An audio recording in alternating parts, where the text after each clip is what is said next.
born talaga at nandun pa po yung kanyang tube, no? At talagang dugo-dugo pa yung bata na iniwan sa isang gilid ng kalye dyan sa barangay Lipit Norte sa Manawag. Ito po yung barangay na dulo papunta na po ng Pusrubyo.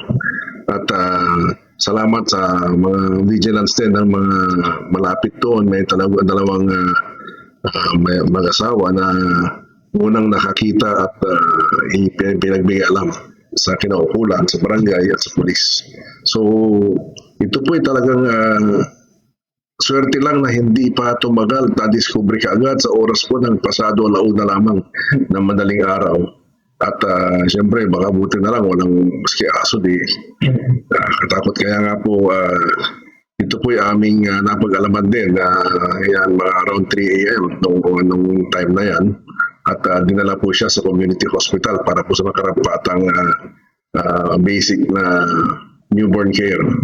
At yan po yung ating tinutukan at ibinagbigay alam immediately kinaumagahan sa DSWD Regional Office, specifically yung ahensya o opisina na tinatawag na Regional Alternative Child Care Program o Office na nag-handle po ng mga ganitong mga kaso. So, ang cute ng bata at saka talagang nung ito po ay aming ipinagbigay alam through our Facebook at saka mga social media platforms, marami pong talagang gustong ampunin, hindi lang lokal, pati abroad. Daming dahawa, daming nalungkot sa kaganapan na yan. But since ito po ay nakita po, medyo siguro sabihin natin more or less, wala pa naman siguro, less than 1 hour, ay madumi nga yung likod ng baby. Kaya at yung kanyang WBC, nung ginawan po siya ng complete blood count,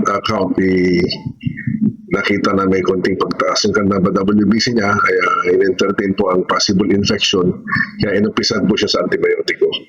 At nakakataba ng puso din na makita ang ating mga kababayan sa community hospital na tumulong din at yung mga bagong panganak din po doon ay nagbigay ng kanilang mga breast milk na itinulong sa bata po na inabandonan.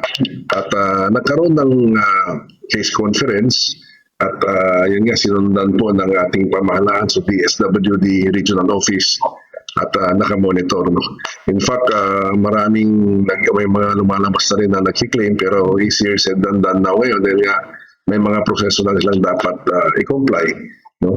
Ito nga adoption pala, napag-alaman din namin, hindi gano'ng kadali. No? Ibig sabihin, nakita ka ng bata, adopt mo na to, hindi pala gano'n kadali. No? Maraming proseso at by average yan, abutin ng mga 8 hanggang 9 na buwan bago po lumabas kung ma-approve. At medyo hindi rin masabi talaga kung sino ang tatapat sa'yo dahil marami palang nakapila rin sa mga adoption applicants na ating din mga kababayan. So far so good, hindi naman po nagka-lagnat at naging maayos yung bata. More or less mga 8 days siya sa Manawag community. At yun na nga, ay ito po ay formally i-turn over na after ng isang case conference po ulit. I-turn over na po ito sa Regional Alternative Child Care Office.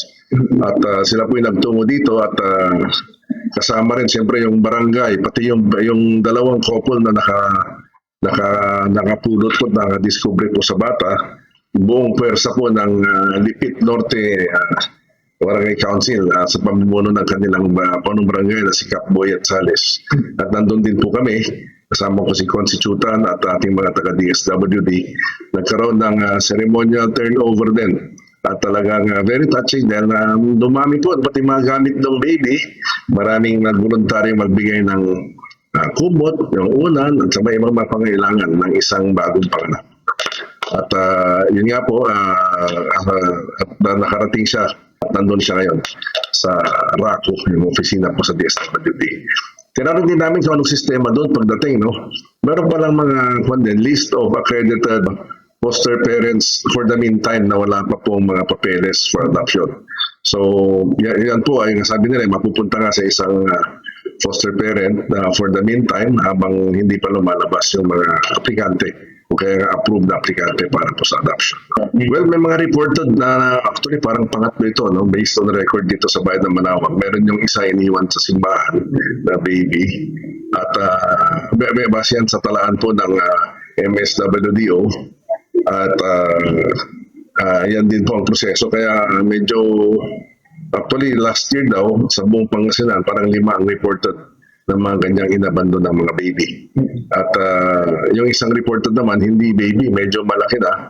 Siguro around mga 8-9 years old na naabandon na rin, iniwan na isang lugar at yan po ay kinuha po ng pamahalaan